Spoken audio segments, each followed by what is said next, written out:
Janasena party ప్రయాణంలో ఎన్నో అవమానాలు, ఎన్నో అనుమానాలు, ఎన్నో విమర్శలు, ఎన్నో ప్రతిఘటనలు, ఎన్నో త్యాగాలు, ఎన్నో పోరాటాలు ఇవన్నీ ఏ రాజకీయ నాయకుడు ఈ దేశంలో ఇంతలా అనుభవించలా.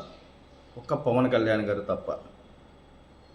ఆయన యొక్క నిజాయితీ, ఆయన యొక్క పోరాట పటిమ, ఆయన ధైర్యమే ఈరోజు జనసేన పార్టీలో లక్షలాది మంది సభ్యత్వం తీసుకొని కార్యక్రమాలని ముందుకు తీసుకెళ్తున్నారు.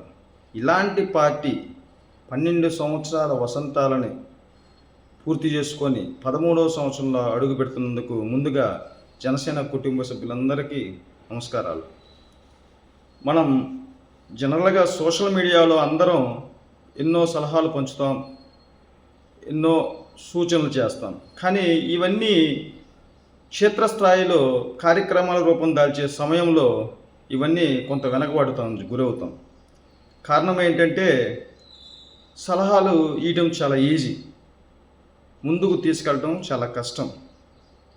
అలాగే మన గతంలో మన జనసేన ప్రస్థానంలో ఇప్పుడంటే సముద్రంలో పడవ చాలా ఫాస్ట్గా ముందుకు వెళ్తూ ఉంది.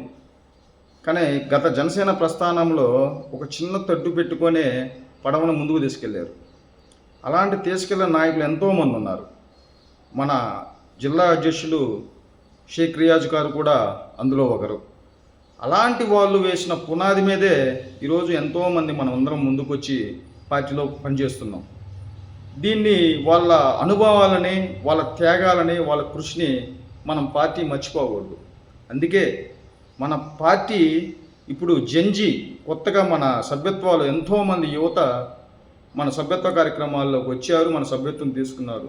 వాళ్ళ పునాదిని, వాళ్ళ ఆలోచనలు తీసుకొని కొత్త నాయకత్వాన్ని, అంటే కొత్తగా పార్టీలోకి వచ్చేటప్పుడు వాళ్ళు మనకు బలం కావాలి. అలాంటి బలాన్ని కూడా మనం ముందుకు తీసుకొని ఈ జనసేన పార్టీని మరింత బలోపేతం చేయాలని ముందుగా ఈ 13వ సంవత్సరంలోకి అద్భుతమైన పార్టీని ముందుకు తీసుకెళ్లాలని అద్భుతంగా మీ అందరినీ కోరుకుంటూ జై జనసేన.